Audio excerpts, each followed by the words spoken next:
Sie jeden Tag? Jeden Tag vielleicht so 400. 400? Ja. वो 400 कह रहा है कि 400 किलो वो दूध निकालते हैं हर रोज. Und wie viel, also Leute arbeiten hier? Haben Sie Mitarbeiter auch? Ich habe einen Lehrling, noch einen Praktikanten Okay. und noch eine Frau, die einmal morgens schmeckt. Okay. Und zum Putzen haben Sie auch die Leute extra oder machen Sie alles selber? Im Kinderhotel haben wir noch Leute. Aha, okay. Alles klar. Und das Fahrrad ist Ihre eigene? Also das komplett? Aha. Okay. Alles klar. Dankeschön. Es ist ein. वो बता रहा है कि इसके Das Junge war, ja? Ja. Gut war. Da wurde das Getreide in Garben. Das Getreide, ja, abgelegt und zusammengeschnitten. Ja. Ja, und dann hinstellen, Okay. trocken wird Ja. und dann wurde hier in diesem Bereich da war noch keine Decke drin, ja? Das von unten bis oben alles Hey voll there. Subscribe to my channel und dann kam eine and also Maschine press this Ja. bell icon. und ja, da waren so viele Leute, die geholfen haben. Okay. Dankeschön. Ich wünsche Ihnen alles Gute, okay? Und viel Spaß. अच्छा वो बंदा जी आप बोलो आपने कुछ कहना चाहते हैं? हाँ बोलो. अच्छा वो कह रहा है मैं ऑटो. अच्छा वो बता रहा था कि इसके पास so auf Wiedersehen. Aber der stinkt so, gell? Ja, instinct. Okay, auf Wiedersehen. अच्छा वो बंदा बता रहा था हमें कि ये इसके पास तकरीबन क्या है 70 जो गायें हैं जिसको हम कहते हैं भैंसें उनके बच्चे हैं और तकरीबन वो डेली का और 40 उसके पास जो गायें हैं जो दूध देने वाली हैं. तो भाईजान को तो यहाँ पर थोड़ा सा टाइम लगेगा तो चलें साथ साथ मैं आप लोगों को फार्म का विज़िट करवाता हूँ. ये वो रूम है जहाँ पर वो अपने भैंसों का दूध निकालते हैं. यहाँ पर अंदर ऑटोमेटिक मशीन्स लगी हुई हैं. ये थोड़ी सी भैंस तंग कर रही है मुझे, वो बाहर जाना चाहती है एक्चुअली. सो ये सामने मैं आपको दिखाता हूँ. ये जो राइट साइड पे जो आपको होल नज़र आ रहा है इसके अंदर वो अपने जानवरों के लेकर आते हैं और वो ऑटोमेटिक मशीनें लगा देते हैं और वो खुद ही भैंसों का दूध निकाल लेते हैं.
आपने बात करनी है?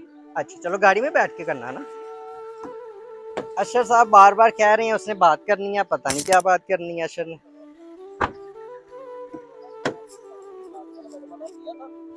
तो उम्मीद करता हूँ कि आप लोगों का आज का वीलॉग पसंद आया होगा और आपको थोड़ा सा आइडिया हो गया होगा कि जर्मन में हम लोग किस तरह कहाँ से दूध लेकर आते हैं और यहाँ पर जो डेयरी फार्म्स है वो किस तरह मैनेज किए जाते हैं। सो अपने घर वालों का बहुत ख्याल रखिएगा और दुआओं में याद रखिएगा। और प्लीज़ अगर आप लोगों को आज का वीलॉग पसंद आया या जैसा भी लगा, आप अपनी राय का इजहार कमेंट सेक्शन में ज़रूर कीजिएगा और इस चैनल को भी अपना प्यार देते रहिएगा।